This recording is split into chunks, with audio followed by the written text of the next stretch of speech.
नमस्कार प्यारे बच्चों, स्वागत है हमारी हिंदी की कक्षा में। तो आज हम हमारी हिंदी की क्लास में करेंगे 10वीं कक्षा की जो कृतिका पुस्तक है उसका पाठ है माता का आंचल। माता का आंचल जो पाठ है वो शिव पूजन साही जी के द्वारा लिखा गया है, जिनका जीवन परिचय मैं आपको पहले ही करवा चुकी हूँ। तो आज हम माता का आंचल पाठ का सार करेंगे। पाठ का सार करने से आपको पाठ अच्छे से समझ आ जाएगा और उसके प्रश्नोत्तर करने में भी आपको सहायता मिलेगी। तो चलिए शुरू करते हैं माता का आंचल पाठ का सार।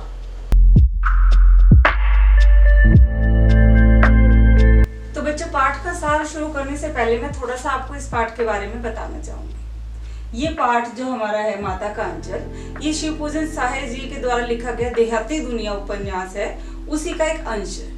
देहाती दुनिया मैं आपको पहले बता चुकी हूँ, शिव पूजन साहे जी का एक आंचलिक भाषा में लिखा गया उपन्यास है। अब आप आंचलिक भाषा के बारे में जानना चाहेंगे। आंचलिक भाषा का अर्थ होता है क्षेत्रीय भाषा, अर्थात जिस क्षेत्र में हम रह रहे हैं, चाहे वो हरियाणा है, राजस्थान है, यूपी है, बिहार है, किसी भी जगह पर हम रह रहे हैं, वो हर जगह की भाषा अलग होगी। उस क्षेत्र की जो भाषा होती है उसी भाषा में लिखना वो आंचलिक भाषा कहलाता है। तो जो शिव पूजन साहे जी ने उपन्यास लिखा है देहाती दुनिया, उसी का ये एक अंश है। उस उपन्यास को शिव पूजन साहे जी ने अपने इर्द गिर्द रचा है, अपने जीवन के कुछ अंश भी उसमें डाले हैं। जो हमारा ये पाठ है माता का आंचल, ये वही दिखा रहा है। यहाँ पर लेखक बहुत छोटे थे, तभी का इन्होंने इस पाठ में जिक्र किया है। तो हम शुरू करते हैं माता का आंचल। मैं आपको मुख्य मुख्य किरदार जो इस पाठ के आएंगे वो आपको बीच बीच में बताती जाऊंगी। तो शिव पूजन साहे बचपन में थे, वो पिता के बहुत करीब थे। अब इन्होंने एक पूरी तरह से ग्रामीण परिवेश दिखाया है। बिहार क्षेत्र से संबंध रखते थे, तो बिहार का जो ग्रामीण परिवेश है उसके बारे में इन्होंने बताया है। किस प्रकार माता पिता और बच्चों का आपस में प्रेम और लगाव होता है, वो सारा इसमें बताया। तो शिव पूजन साहे बचपन से ही पिता के अधिक करीब थे। वो पिता के पास ही सोते थे, उन्हीं के साथ सुबह उठते। उनके पिताजी सुबह उठते, नहा धोकर जब पूजा करने बैठते तो लेखक भी उनके साथ बैठ जाया करते थे और जबरदस्ती उनसे जिद करते कि उनको भी वो तिलक लगाए। लेखक के पिताजी जब रामायण का पाठ करते थे तो वहां बैठे बैठे लेखक क्या करते थे, आईने में अपना मुंह देखते रहते थे और जब पिताजी का ध्यान उनकी तरफ जाता तो वो शर्मा जाते थे। रामायण पाठ करके फिर इनके पिताजी रामनामा बही लेते थे। रामनामा बही में वो 1000 बार राम नाम लिखते थे। राम नाम 1000 बार लिखने के बाद उस बही को पोथी के साथ बांधकर रख देते थे। उसके बाद इनके पिता क्या करते थे, छोटे छोटे कागज के टुकड़े 500 टुकड़े लेते थे, उन पर राम नाम लिखते थे। कागज के छोटे छोटे टुकड़े करके 500 कागज के टुकड़े करते थे और उन पर राम नाम लिखते थे। और फिर क्या करते थे, उन कागज के छोटे छोटे टुकड़ों को आटे की गोलियों में, आटा गूंदा हुआ होता है ना, कच्चा आटा, उसकी गोलियों में उस कागज के टुकड़ों को लपेट देते थे और फिर चलते थे कहाँ, उनको मछलियों को चारा देने के लिए।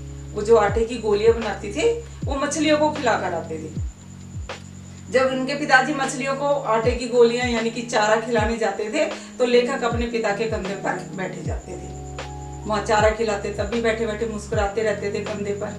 वहां से वापिस आते तो रास्ते में जो बाग पड़ते थे, वहां पेड़ों की जो नीची नीची डालियां होती थी उन पर पिताजी उनको बैठाकर लेखक को और झूला झुलाते थे। तो लेखक बड़े बड़े बाल थे, लंबे बाल थे, भभूत का तिलक लगवा लेते थे पिता से, तो अच्छे खासे बम भोला लगते थे और इनके पिता इनको भोलानाथ कहकर बुलाते थे। वैसे इनका नाम तारकेश्वर नाथ था, लेकिन इनके पिता इन्हें भोलानाथ कहकर बुलाते थे। उसके बाद जब लेखक के पिता खाना खाने बैठते तो लेखक अपने पिता के साथ ही खाना खाते थे। जब पिताजी खूब भरपेट खाना खिला देते और लेखक खाने से मना कर देते तो माता कहती कि अरे नहीं, अभी तो बच्चे ने खाया ही नहीं है। फिर कहती है, बच्चे को आप छोटे छोटे कोर खिलाते हो तो बच्चा समझता है कि उसने बहुत ज्यादा खा लिया। बच्चे को मुंह भर कोर खिलाना चाहिए, कोर मतलब टुकड़ा। फिर लेखक की माँ क्या करती थी, छोटे छोटे टुकड़े बनाती रोटियों के और चिड़िया, तोता, मैना, हंस, मोर इनके नाम लेके कहती ये टुकड़े खाओ नहीं तो वो खा जाएगा तुमसे पहले। और लेखक भी माँ की बातों में आ जाता था कि चिड़िया, तोता, मैना आए उससे पहले लेखक ही उनको चट कर जाते थे और भरपेट खा के वो अफर जाते थे, मतलब बहुत अच्छे से पेट भर जाता था। अब लेखक के पिता का बहुत नजदीक का रिश्ता था उनके साथ। लेखक के पिता उनके साथ खेलते थे, कुश्ती करते थे। कुश्ती करते वक्त क्या करते थे, लेखक के पिता जानबूझकर हार जाते थे, चित्त हो जाते थे, और लेखक उनके वहाँ बैठकर, उनकी छाती पर बैठकर उनकी मूंछों को खींचते रहते थे। फिर पिता उनसे कहते चलो भी चूमा दो, खट्टा मीठा चूमा दो। तो लेखक के दाएं गाल पर बाएं गाल पर चूमा लेते और उनके कोमल कोमल गालों पर क्या करते थे, अपनी दाढ़ी रगड़ देते थे। इससे लेखक की खुजली होती थी और वो पिता की मूंछों को जोर जोर से खींचना शुरू कर देते थे। तो ऐसे में पिता जानबूझकर झूठ मूठ रोने का नाटक करते थे। तो यहाँ पर ये दिखाया है कि लेखक अपने पिता के ज्यादा समीप थे। अब लेखक जिक्र करते हैं अपने बचपन के खेलों का, कि खेल कैसे खेलते थे वो। तो यहाँ बता रहे कि लेखक छोटे थे तो बाल अच्छे लंबे थे, तो उनकी माता क्या करती थी, कई बार तो वो पकड़ में नहीं आते थे, और कई बार जब पकड़ में आ जाते थे तो अच्छे से उनके बालों में कड़वा तेल लगाती थी। कड़वा तेल यानी कि सरसों का तेल लगाती, मालिश करती, कंघी करती। तो ऐसे में लेखक बहुत रोता, लेकिन माता छोड़ती नहीं थी, उनकी चोटी बना देती थी, उनके काजल आंखों में और नाभि में काजल की बिंदी लगा देती थी, चोटी करके उनके बालों में रंगीन लट्टू का वो फुंदा सा बांध देती थी, रंगीन कुर्ता पहना देती, रंगीन टोप पहना देती। तो इससे अच्छे खासे ये कन्हैया लगते थे और बहुत बुरी तरह रोते थे। माता जितनी देर तक ये काम करती थी, लेखक रोते रहते थे, और रोते रोते जब बाहर आते तो इनके दोस्त जो खेलने के लिए इनका इंतजार कर रहे होते थे, उनको देखते ही सब भूल जाते और खेलने में मस्त हो जाते। अब लेखक ने यहाँ अपने समय के खेलों का वर्णन किया है कि उनके समय में किस प्रकार के वो खेल खेलते थे बच्चों के साथ। तरह तरह के तमाशे करते थे, नाटक करते थे, मिठाइयों की दुकान खोलते थे। और मिठाइयों की दुकान कैसे खोलते थे, मिट्टी के जो ढेले होते थे उनके लड्डू बना लेते, पत्तों की पूरी कचौरी बना लेते, और ठेकर होते थे, घड़े फूटे होते थे, उनके वो क्या बना लेते थे, बताशे बना लेते थे, गीली मिट्टी की जलेबियां बना लेते थे। इस तरह के खेल वो खेलते थे, और ठीकरी के पैसे बना लेते थे। तो यही दुकानदार बनते थे बच्चे मिलके, और यही खरीदार बन जाते थे।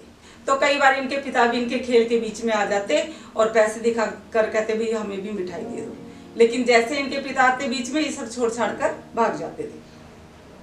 इसी तरह कई बार लेखक बताते हैं कि ये घरौंदा बनाने का खेल खेलते थे। घरौंदा मैंने घर बनाने का खेल। वो क्या करते थे, रेत की मेड़ बना देते, उसकी दीवार बन जाती थी, तिनके इकट्ठे कर लाते, उसे छप्पर बना लेते, दातुन उठाकर, उस समय तो ये टूथब्रश और टूथपेस्ट नहीं होती थी ना। अब शिवपूजन साई जी का जन्म कब हुआ है, 1893 में, आज से लगभग 125 वर्ष पहले की बात बता रहे हैं। तो उस समय दातुन होती थी, तो बच्चे क्या करते थे, दातुन लेके उनके खंभे बना लेते थे, माचिस की डिबिया ले लेते थे, डिबी की जो पेटी होती थी माचिस की, उसके दरवाजे बना लेते थे, और फिर वो क्या करते थे, काम शुरू करते थे घर का। मटके का जो टूटा हुआ मुंह होता था उसकी चक्की बना लेते, चूल्हा बना लेते, मिट्टी के जो दिए होते हैं जो दिवाली पर हम देखते हैं, उन दियों की क्या बना लेते थे, वो कढ़ाई बना लेते थे, पानी ले लेते, उसका घी बना लेते थे कि ये घी है। और जो इनके पिताजी की पूजा की वो आचमनी होती थी ना पूजा करते वक्त, उसकी कलछी बना लेते थे। फिर उनसे ज्योनार तैयार करते, ज्योनार मतलब भोज तैयार कर लेते थे। यही भोज बनाने वाले होते थे और यही भोज खाने वाले होते थे। सारे पहले बनाते, फिर बैठ के जीमते, जीमनवार भी बोलते हैं ज्योनार को। जब ये सारे बैठ के खा रहे होते थे तो क्या करते थे इनके पिता, इनके खेल देखते रहते थे, और बीच में जो पंगत के अंत में जाकर बैठ जाते और कहते हमें भी खिलाओ। और ऐसे में क्या करते थे, जैसे पिता को देखते ये सब छोड़ छाड़ कर भाग जाते थे। इसी तरह ये खेलते थे खेती करने का। खेती में भी क्या करते थे, इनका एक घर का जो चबूतरा होता था, उस चबूतरे से लेके दूसरे चबूतरे तक का ही इनका खेल होता था। अब चबूतरा आप लोगों ने पता नहीं देखा होगा कि नहीं देखा होगा। पहले क्या होता था, गांव में हर घर के सामने एक बैठने की जगह छोड़ी जाती थी, उसको चबूतरा बोलते थे। कि अपने आजकल तो कुर्सियां डाल देते हैं, बेंचेस लगा देते हैं, लेकिन पहले हर घर के सामने एक चबूतरा सा बना दिया जाता था, जहां पर लोग बैठ जाते थे, आपस में बात करना, ये मिलना जुलना हो जाता था। तो कई बार मैंने बताया लेखक के खेती करते थे। अब खेती कैसे करते थे, जो ऊंची गली होती थी और एक नीची गली होती थी। नीची गली को क्या बना लेते थे, ये कुआं बना लेते थे। मूंज की बटी हुई पतली कोई रस्सी ली, उससे वो चुगड़ बांधी, चुगड़ मिट्टी की होती थी वो, उसको बांध के उसे कुएं में डाल देते, 2 लड़के बैल बन जाते, वो मोट खींचते और इस तरह वो खेती बाड़ी करते, कंकड़ ले लेते, छोटे छोटे कंकड़, उनके बीज बना लेते, इस तरह खेती तैयार कर लेते थे। मिनटों में ही खेती तैयार हो जाती थी और वो फसल भी पक जाती थी और हाथ के हाथ फसल काट भी लेते थे। फसल काटने के बाद फिर फसल को इकट्ठा करते, ये पैरों से रोंदते, मतलब उसको अनाज को निकालने की क्रिया करते। फिर जब इकट्ठी हो जाती तो उनको फटकते भी थे कि भूसा अलग हो जाए और अनाज अलग हो जाए।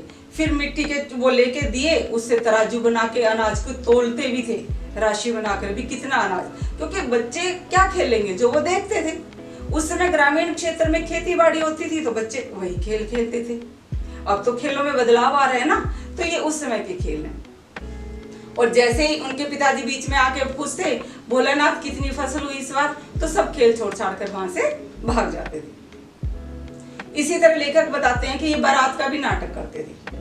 बारात निकलती एक चबूतरे से लेकर दूसरे चबूतरे तक। ये क्या करते, कनस्तर ले लेते, कनस्तर का तो तंबूरा बजाते और आम की अमोले यानी कि गुठली, उसको घिसकर उसकी शहनाई बजाते थे और बकरे पे बैठ के समधी बन के दूसरे चबूतरे तक जाते। फिर वहां मिलते, टूटी हुई एक चूहेदानी थी, उसको पालकी बना लेते और जब वापिस आते तो उस चूहेदानी पे क्या करते थे, एक या चूहेदानी ले ली या उस खटोली ले ली, उस पे पर्दा डाल दिया, उसमें दुल्हन बिठाकर लाते थे। पूरा खेल खेलते थे जैसे वो देखते थे शादियों में। अब जैसे बारात लेके आ रहे होते थे तो लेखक के पिता क्या करते, जानबूझकर वो ओहार शब्द आया पाठ में, ओहार यानी कि पर्दे हटाकर दुल्हन को देखते तो बच्चे शर्मा जाते और सब कुछ छोड़ छाड़ के वहां से भाग जाते। तो लेखक ने इस पाठ में इन खेलों का वर्णन किया। ग्रामीण क्षेत्र के आज से 125 वर्ष पहले इस प्रकार के खेल खेले जाते हैं। देखो अब तो बहुत बदलाव आ गया। उसके बाद तो क्रिकेट खेले बच्चों ने, फुटबॉल, ये बाहर के खेल खेले, ग्राउंड में जाकर खेलते थे। और अब और भी बदल गया समय, अब बच्चे बाहर के बजाय ऑनलाइन गेम खेलते हैं, कंप्यूटर पर खेलते हैं, फोन पर खेलते हैं। तो समय के अनुसार हर चीज में परिवर्तन चलता जा रहा है। तो वही यहाँ पर लेखक ने अपने समय के खेलों का वर्णन किया। तो यहाँ पर मुख्य किरदार कौन है इस पाठ में, लेखक और लेखक के पिता और उनके दोस्त। तो मैं आपको लिख देती हूँ लेखक, यहाँ आपको ध्यान देगा, और तो किरदार है ही नहीं, उनके पिता और दोस्तों की मंडली, यही तो किरदार इस पाठ में, और कोई है ही नहीं। और होगा तो मैं आपको बताऊंगी।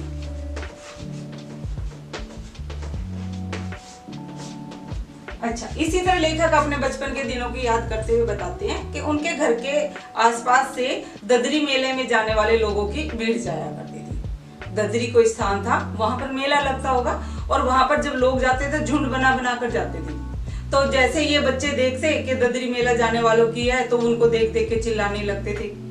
इसी प्रकार क्या करते थे, कोई शादी में कोई दुल्हन जाते हुए देख लेते डोली में, जैसे कोई वर जा रहा है, वर के आगे आगे दुल्हन जा रही है पालकी में, तो उसको देख देख के चिल्लाने लग जाते थे। एक बार की घटना का जिक्र करते हैं लेखक कि इसी तरह कोई बूढ़ा वर था, बूढ़ा मतलब वृद्ध व्यक्ति था, उसका विवाह हो रहा होगा और उसके आगे आगे पालकी जा रही थी, तो बच्चे उसको चिढ़ाने लगे। इससे वो बहुत चिढ़ गया और बच्चों को बहुत बुरी तरह खदेड़ने लगा। लेखक कहते हैं उनको अब तक उस व्यक्ति की शक्ल याद है, घोड़मुहा शब्द इस्तेमाल किया है, घोड़े जैसे मुंह वाला। लेखक कहते हैं पता नहीं किसने उसको अपना जमाई बनाया हुआ। लेखक को अब तक उस व्यक्ति की शक्ल याद है। तो लेखक इस तरह की शरारतें बच्चों के साथ मिलकर करते रहते थे। इसी प्रकार लेखक ने बताया है कि उन दिनों आम की खेती ज्यादा होती थी, आम के बाग होते थे और आम के फसल के समय क्या होता था, आंधी लगभग आती थी और जैसे ही आंधी आती थी और आंधी आने के बाद जब पट पड़ जाती थी, रुक जाती थी, तो सारे बच्चे आम के बाग की तरफ भाग लेते थे, क्योंकि आम गिर जाते थे कच्चे आम, तो बच्चे उठाकर लाते होंगे। इसी प्रकार एक बार क्या होता है कि बहुत तेज आंधी आती है और बारिश शुरू हो जाती है। बच्चे सारे बाग में गए हुए थे लेकिन बारिश रुकने का ही नाम नहीं लेती। अब बच्चे वहां फंस गए बाग में। अब जैसे बारिश तेज हो रही है, मूसलाधार बारिश हो रही है, तो सारे बाग में पानी पानी भर जाता है। अब सारे बच्चे घबरा के पेड़ों के तने और जड़ों से चिपक जाते हैं। कारण क्या था कि जैसे ही बाग में पानी भर जाता है तो बिल थे वहां पर, बहुत सारे बिच्छू निकल आए। अब बिच्छू को देख के बच्चे घबरा गए, डर कर वहां से भागे। इनका एक साथी था बैजू, उसका नाम आया बैजू। इनका एक साथी था, वो बहुत ही शरारती और ढीठ था। तो ये सारे उस बाग में से भाग रहे थे, तभी एक मूसन तिवारी नाम का आदमी मिल जाता है इनको अचानक संयोग से। और मूसन तिवारी व्यक्ति बूढ़ा था और उसे दिखाई भी कम देता था। और जो बैजू लड़का है वो मूसन तिवारी को चिढ़ाने लग जाता है और जोर जोर से चिल्लाता है, बुढ़वा बेईमान मांगे बुढ़वा बेईमान मांगे करेला का चोखा। अब इन बच्चों ने भी उसके साथ सुर मिला दिया, इन्होंने भी उसको चिढ़ाना शुरू कर दिया और मूसन तिवारी को बहुत गुस्सा आया। वो भागा इनके पीछे, बुरी तरह इनके पीछे भागा कि मुझे चिढ़ा रहे हैं। तो ऐसे में क्या किया, ये बच्चे तो बहुत आंधी हो लिए, मतलब शब्द आया पाठ में कि सारे के सारे आंधी हो लिए अपने घर की तरफ, अर्थात बहुत तेज अपने घर की तरफ भाग गए। बैजू तो 9-2-11 हो गया। अब जब देखा मूसन तिवारी ने कि बच्चे पकड़ में नहीं आए तो सीधे पहुंच गए पाठशाला जाकर गुरुजी को शिकायत की। अब ये बच्चे तो स्कूल से बीच में आए होंगे ना छोड़ के। अब गुरुजी ने अपने सिपाही किए तैयार कि जाओ पकड़ कर लाओ उन बच्चों को, घर पे होंगे। और तो उनको तो बच्चे आ गए, 4-5 लड़के उनको पकड़ने के लिए। और बैजू तो बहुत तेज था ना, वो तो 9-2-11 हो गया, वो घर पहुंचा ही नहीं, वो कहीं और चला गया। और लेखक ये अपने घर पहुंचे और ये अभी पहुंचे ही थे कि जो गुरुजी ने सिपाही भेजे थे, यानी कि स्कूल से जो लड़के आए थे, वो इनको पकड़ने आ गए और उनको लेके स्कूल ले गए। अब तो गुरुजी ने खूब खबर ली इनकी। इस घटना का जैसे ही इनके बाबूजी को पता लगता है कि ऐसे ऐसे बच्चों ने शरारत की है और स्कूल में इनको बुलवाया, बच्चे लेकर गए हैं, तो वो दौड़े दौड़े पाठशाला जाते हैं। और ये इनका रो रो कर बुरा हाल लेकर बाबूजी मास्टर से विनती करते हैं, प्रार्थना करते हैं, कोई नहीं, बच्चे से गलती हो गई, आगे से ऐसी गलती नहीं करेगा। और कह सुन के बड़ी मुश्किल से इन्हें लेकर घर की ओर चल पड़ते हैं। अब ये घर की ओर चल रहे थे लेकिन रोना बंद नहीं हो रहा था, रो रो कर पूरा कंधा भिगो दिया बाबूजी का आंसुओं से। अब चल ही रहे थे घर की तरफ कि रास्ते में लड़कों का एक झुंड मिल जाता है जो बच्चे खेत में खेल रहे थे। बस क्या था, लेखक तो रोना धोना भूल गए और तुरंत उतरे नीचे और बच्चों के साथ खेलना शुरू कर दिया। मतलब ये बच्चों को देखते ही मस्त हो जाते थे, खेलने का बहुत शौक था इनको, सब कुछ भूल जाते थे। अब बच्चे खेत में खेल रहे थे चिड़िया उड़ा उड़ा कर, सारे बच्चे खेतों में चिड़िया उड़ा रहे थे पत्थर मार मार कर। अब बाबूजी भी थोड़े दूर खड़े थे और गांव के कुछ और व्यक्ति भी थे, वो उनको देख रहे थे। लेकिन लेखक अलग ही मस्त, वो एक खेत से दूर खड़े क्या गा रहे थे, राम जी की चिड़िया राम जी का खेत खाओ चिड़ी भर भर पेट। अब बाबूजी और सब मस्त करते थे कि चिड़िया की जान जाए और बच्चों का खिलौना, कि चिड़िया मार रहे थे, चिड़ियों को अपनी जान जाने का डर था, बेचारी डर के भाग रही थी इधर उधर, लेकिन बच्चों के लिए तो खेल बना हुआ था। और कहते हैं इनके बाबूजी सच कहते हैं कि बंदर और लड़के पराई पीर को नहीं समझते, मतलब दूसरों के दुख को नहीं समझते। अब इस तरह खेलते खेलते ये सारे बच्चे पहुंच जाते एक टीले पर। बारिश तो हुई थी, पानी भरा हुआ था, वहां पर बिल था एक चूहे का। अब बच्चे शरारती थे, जैसे सारे मिलेंगे तो शरारत तो करेंगे ही कुछ। अब उन बच्चों ने क्या करना शुरू किया, नीचे जो गड्ढे में पानी भरा हुआ था उससे पानी ले लेके उस बिल में पानी भरना शुरू कर दिया। बच्चों का क्या मानना था कि इस बिल में से चूहा बाहर निकलेगा। अब बच्चों को ये थोड़ी पता था कुछ और भी हो सकता है। अब उन्होंने पानी ले लेके उस बिल में भरना शुरू कर दिया। जैसे ही बिल से सांप निकलता है तो सारे बच्चे बुरी तरह डर जाते हैं और सांप को देखकर सभी दौड़ने लगते हैं। कोई गिरता है, कोई लुढ़कता है, किसी का सिर फूट जाता है, किसी के दांत टूट जाते हैं, किसी के पैरों में कांटे चुभ जाते हैं। लेकिन किसी को इस बात की परवाह नहीं है कि उनको चोट लग रही है या रास्ते में कोई कंकड़ पत्थर आ रहा है। सांप को देखकर सब बुरी तरह डर जाते हैं और बेतहाशा भागते हैं घर की ओर। लेखक भी रोता चिल्लाता हुआ अपने घर की तरफ भागता है। लेखक के पैरों में इतने कांटे चुभ गए कि पैर छलनी हो गई, मतलब बहुत अधिक कांटे चुभ गए, डर के मारे कोई परवाह नहीं। और जब लेखक रोता रोता घर की तरफ भागता है तो उसकी माता चावल साफ कर रही होती है। जैसे ही लेखक को देखती है तो माँ एकदम घबरा जाती है कि क्या हुआ। वो डर जाती है कि बालक को क्या हुआ जो इतनी बुरी तरह, क्यों लेखक लहूलुहान हो रहा था, बहुत चोट लगी हुई थी क्योंकि वो गिरते पड़ते भागे हैं सारे। और माँ घबरा के उसको अपनी गोद में ले लेती है और जोर से उसको अपने अंग लगाती है, उसको पुचकारती है, दुलारती है, पूछती है बेटा क्या हुआ, कैसे हुआ। लेकिन बच्चा है जो लेखक है वो घबरा के घबराकर बोल ही नहीं पा रहा है, डर के मारे उसके मुंह से कुछ निकल ही नहीं रहा, बस सांस सांस की आवाज, सांप भी नहीं बोल पा रहा है। अब डर जाती है माँ, फिर उसको पुचकारती है, दुलारती है, घर में एकदम कोहराम मच जाता है, क्या हुआ एकदम बच्चे को, इतनी चोट कैसे लगी। माँ उसके जख्मों पर हल्दी का लेप लगाना शुरू करती है, लेप लगाती है। तो बाबूजी भी वहीं आंगन में बरामदा था, वहां पर हुक्का पी रहे थे। जैसे वो लेखक के रोने की आवाज सुनते हैं तो वो भी एकदम दौड़े दौड़े आते हैं और देखते हैं तो वो भी घबरा जाते हैं। लेखक अपनी माँ की गोद में छिपे हुए हैं, दुबके हुए हैं, आंखें नहीं खोलना चाह रहे, वो डरे हुए हैं बुरी तरीके से। तो ऐसे में बाबूजी उनको अपनी गोद में लेना चाहते हैं तो लेखक उनकी गोद में नहीं आते हैं। वैसे पूरा दिन बाबूजी के साथ रहते थे, सोते भी बाबूजी के साथ थे, उन्हीं के साथ रहते थे। लेकिन अब जब लेखक बहुत डरा हुआ है तो बाबूजी के पास जाने के बजाय माँ की गोद में ही छिप जाता है। तो यहीं पर ये पाठ हमारा समाप्त हो जाता है। तो इस पाठ के माध्यम से लेखक ये बताना चाहते हैं कि बच्चे हमेशा ही माँ के अधिक समीप होते हैं। बेशक वो पूरा दिन पिताजी के साथ रहते हैं लेकिन माँ के ज्यादा करीबी होते हैं। इस पाठ में लेखक ने बहुत ही अच्छा वर्णन किया है ग्रामीण परिवेश का, किस प्रकार ग्रामीण क्षेत्रों में अपने खेल खेले जाते हैं, किस प्रकार के खेल वो बच्चे खेलते थे। तो इस पाठ में आपने ये सब जाना। तो देखो मैं आपको एक बात बताना चाहूंगी, इस पाठ में लेखक ने कुछ खेलों का जिक्र किया है जो लेखक अपने बचपन में खेलते थे। और अब आपका बचपन है, आप मेरे को ये बताइए सोचकर कि आप कौन से खेल खेलते हो। जो खेल लेखक ने बताए हैं क्या आपने कभी वो खेल खेले हैं? मेरे हिसाब से नहीं खेले होंगे। तो आज मैं आपको एक यही होमवर्क देना चाहूंगी कि आप अपने घर में अपने बुजुर्गों से, दादा दादी, नाना नानी या कोई और बुजुर्ग सदस्य है आपके परिवार में, उनके पास बैठे और उनसे उनके बचपन के दिनों की बातें पूछे। उनसे पूछे कि आप अपने बचपन में किस प्रकार के खेल खेलते थे। तो उनका अनुभव सुने, वो अपने खेलों के बारे में बताते हैं। और कमेंट करके मुझे बताइए कि क्या आपके जो बुजुर्ग हैं उन्होंने ये खेल खेले हैं या कोई और खेल खेलते थे। तो कमेंट करके मुझे उन खेलों का नाम भी बताइए। अगर आपको मेरी वीडियो पसंद आई है तो लाइक और कमेंट जरूर कीजिए और चैनल को सब्सक्राइब कीजिए। धन्यवाद।